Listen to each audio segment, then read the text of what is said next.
Good afternoon. This is Akashvani and I am Valsa Williams with the Midday News.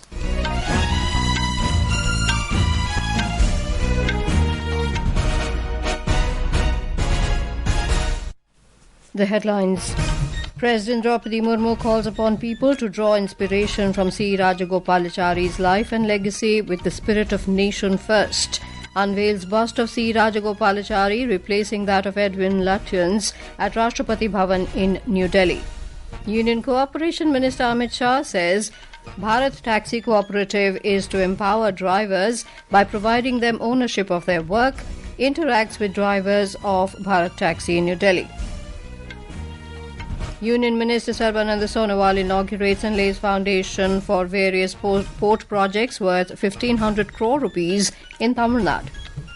Indian Embassy in Tehran urges its nationals to leave Iran and cautions them to avoid areas of protests or demonstrations.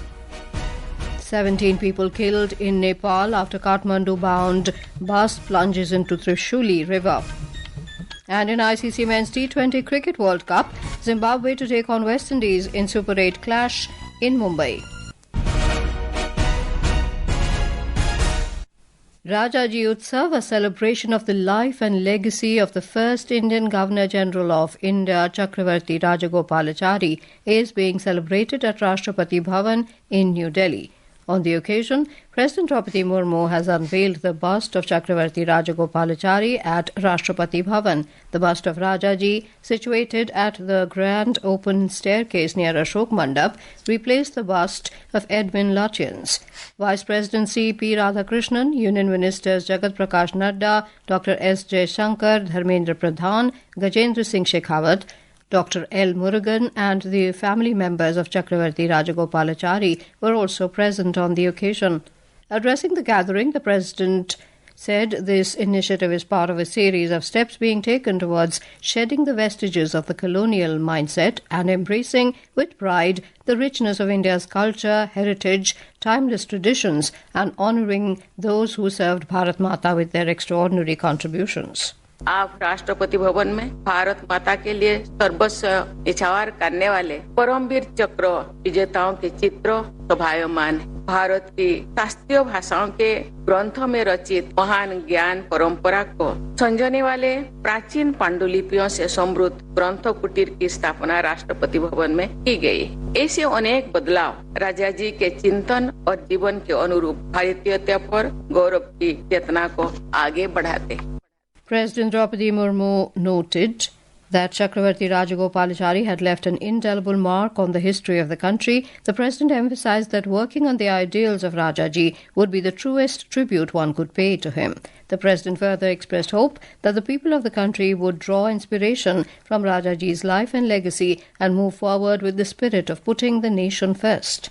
जो लोग राष्ट्रपति भवन देखने आएंगे उन्हें राजा जी के योगदान से परिचित कराया जाएगा।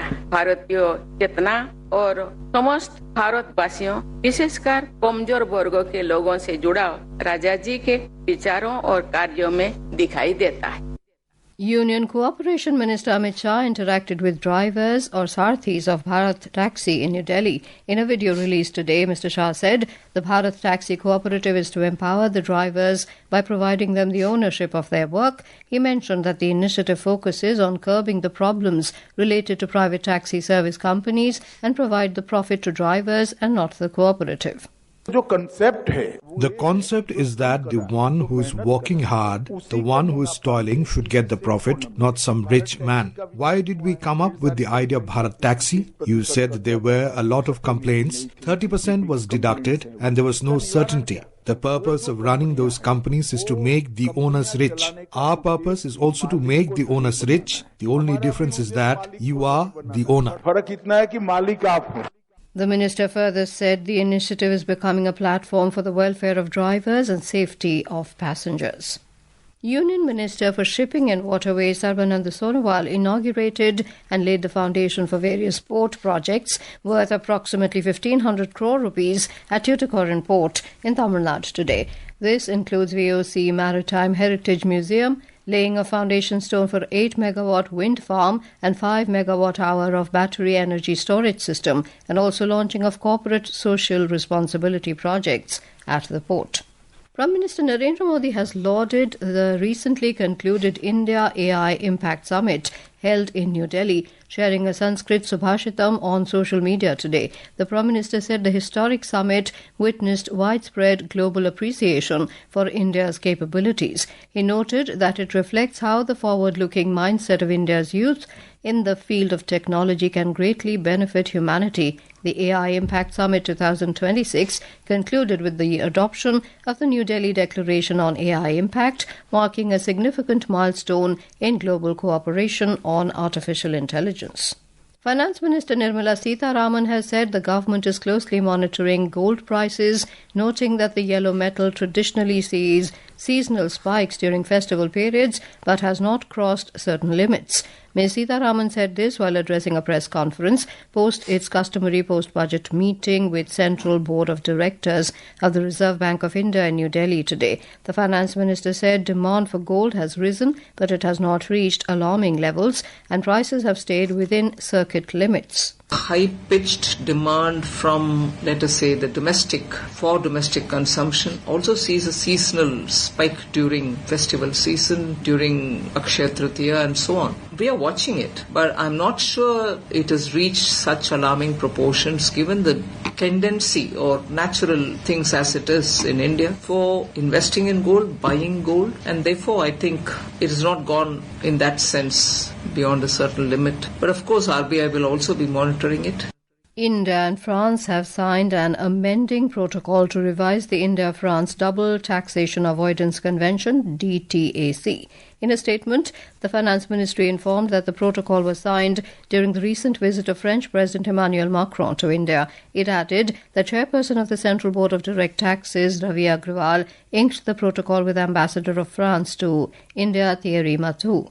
Under the amended provisions, full taxing rights on capital gains arising from the sale of shares will be granted to the country where the company is a resident.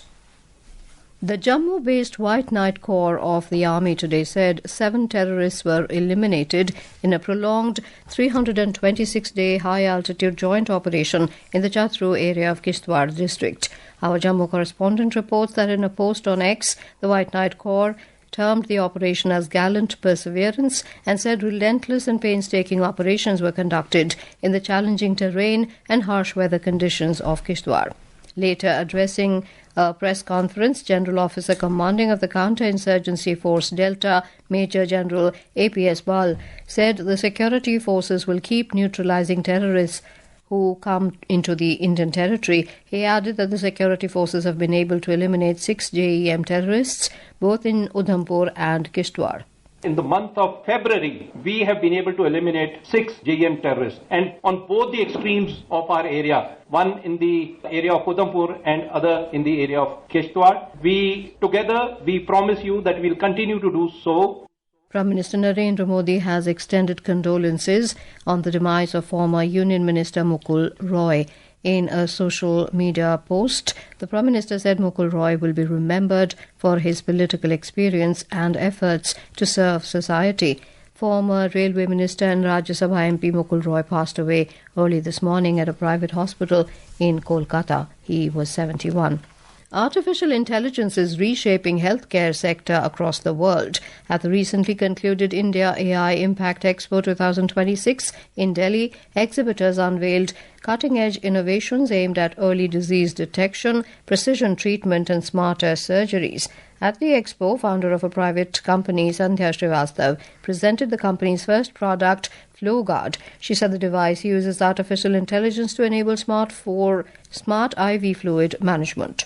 IV fluid management is done with the help of AI with our app. When the drip is going to end, this indication is going to the healthcare professional and the doctors. Automatic closing system is also there. Via the app and the device, all the vitals of the patients also done. And that data has been captured for a week. Further, if we use that particular data in a future, we can do that. AI Summit done a very great job. It's a very good exposure for the initial startups. This is Akashvani giving you the news. For For quick news updates round the clock, follow us on our X handle at AIR News Alerts. And for details of stories and more, log on to our website www.newsonair.gov.in and download News on AIR app. Welcome back to the Midday News. The Indian Embassy in Tehran has urged Indian nationals in Iran to leave the country by available means of transport, including commercial flights. The embassy has reiterated its advisory issued on January the 14th this year, saying all Indian citizens and persons of Indian origin should exercise due caution, avoid areas of protests or demonstrations, stay in contact with the Indian Embassy in Iran, and monitor local media for any developments. The embassy also issued helpline numbers +98 912 810 9115 +98 912 810 9109. The embassy can also be reached at cons.tehran@mea.gov.in. Amid ongoing security operations and related road blockages and criminal activity in various parts of Mexico, the Embassy of India in Mexico today issued an advisory to Indian citizens residing in the country, urging them to exercise caution and shelter in place. The embassy has urged Indian nationals in the affected areas to avoid zones with active law enforcement activity and to remain alert to their surroundings.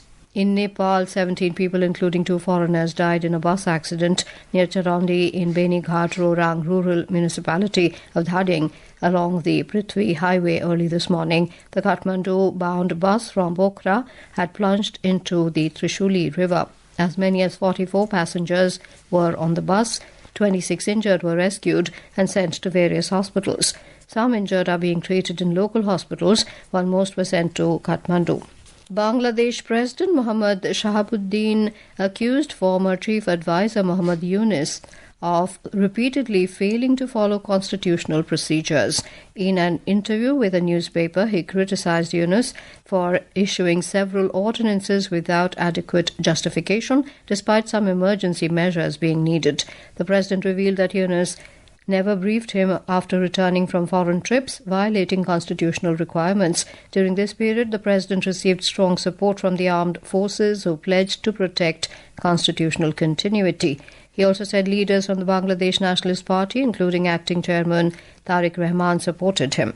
Manipuri language drama film Boong has won the prestigious BAFTA award for Best Children's and Family Film in London yesterday. The honour marks a significant milestone for Indian cinema, particularly for films from the Northeast, underscoring the global appeal of regional storytelling. Produced by Farhan Akhtar's Excel Entertainment and directed by Lakshmi Priya Devi, the film derives its title from the Manipuri word for little boy. The film's debutant director Lakshmi Priya Devi made an emotional plea for peace in her acceptance speech after receiving the coveted trophy from Paddington Bear. In the ICC Men's T20 Cricket World Cup, Zimbabwe will take on the West Indies in their Super 8 Group 1 clash at the Wankhede Stadium in Mumbai. The match will begin at 7 p.m. Indian time today. Earlier, India went down to South Africa by 76 runs in their Super 8 clash at the Narendra Modi Stadium in Ahmedabad last night, and in another Super 8 match of Group 2, England defeated Sri Lanka by 51 runs at Palekele International Stadium in Sri Lanka. And now, before we end the bulletin, the headlines once again. President Droupadi Murmu calls upon people to draw inspiration from C Rajagopalachari's life and legacy with the spirit of nation first. Unveils bust of C Rajagopalachari, replacing that of Edwin Lutyens at Rashtrapati Bhavan in New Delhi. Union Cooperation Minister Amit Shah says Bharat Taxi Cooperative is to empower drivers by providing them ownership of their work, interacts with drivers of Bharat Taxi in New Delhi. Union Minister Sarbananda Sonowal inaugurates and lays foundation for various port projects worth 1,500 crore rupees in Tamil Nadu. Indian Embassy in Tehran urges its nationals to leave Iran and cautions them to avoid areas of protests or demonstrations. And with that, we end the midday news.